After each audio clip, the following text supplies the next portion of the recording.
સત્ય સનાતન ધર્મને જય। સત્ય સ્વરૂપ અને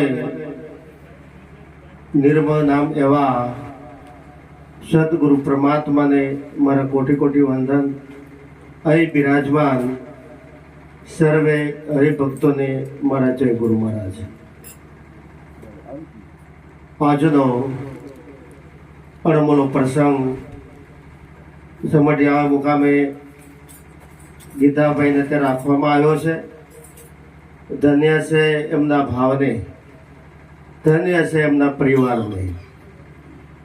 જીવનમાં પ્રયત્ન કરવાથી બધું પ્રાપ્ત થાય, પણ આવા સંતોની જે સંતવાણી હોય, એના જે શબ્દ હોય, એ શબ્દનો મરમ અને એ શબ્દનો લાભ લેવાનો અવસર આ મનુષ્ય દેહમાં કોકને મળતો હોય છે। માટે દેવથી દુર્લભ એવો આ દેહ છે। મનુષ્ય દેહ મળ્યો અતિ મોંઘો, ફોગટ જન્મ ગુમાયો। કેમ ફોગટ જન્મ ગુમાયો? કારણ કે સંતોનો જે શબ્દ હોય એ ભલે કડવો હોય, પણ સત્ય હંમેશા કડવું હોય। એટલા માટે કહેવાયું છે કે લાલન જેને આત્મ નહીં ઓળખાયા, એ તો મિથ્યા જગમાઈ આયા। આપણે અજ્ઞાનતાના લીધે એમ કહે કે હું બધું જાણું છું, હું બધાને ઓળખું છું, પણ જરા વિચાર કરો કે આપ આપને ઓળખો છો?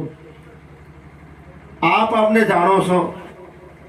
આ સંત અને શાસ્ત્ર પોકારી પોકારીને કહે છે કે આપ આપને ઓળખો। આપ આપને ઓળખો એટલે પોતાની જે દેહની અંદર જે વિધેય રૂપ રહેલું છે એને પરખો।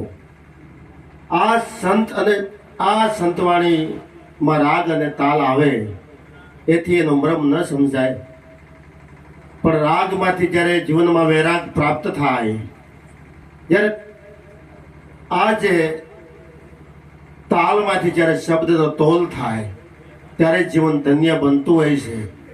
એ વિરાગ અને તોલ આપમેળે થતો નથી, પણ જેની માથે આજ આધુનિક યુગમાં 21મી સદીમાં આજ સહજ ભાવે સંતો મળે છે। કોઈ બાહ્ય આડંબર નથી, કારણ કે આ બાહ્ય આડંબરની ભક્તિ જ નથી, દેખાવની ભક્તિ જ નથી। માટે આ જીવન મળ્યું છે તો આ જીવન સફળ બને, આ જીવન સાર્થક બને, એના માટે પ્રયત્ન કરવાની જરૂર છે। અને એ પ્રયત્ન ખરા પુરુષનો સત્સંગમાં ગયે।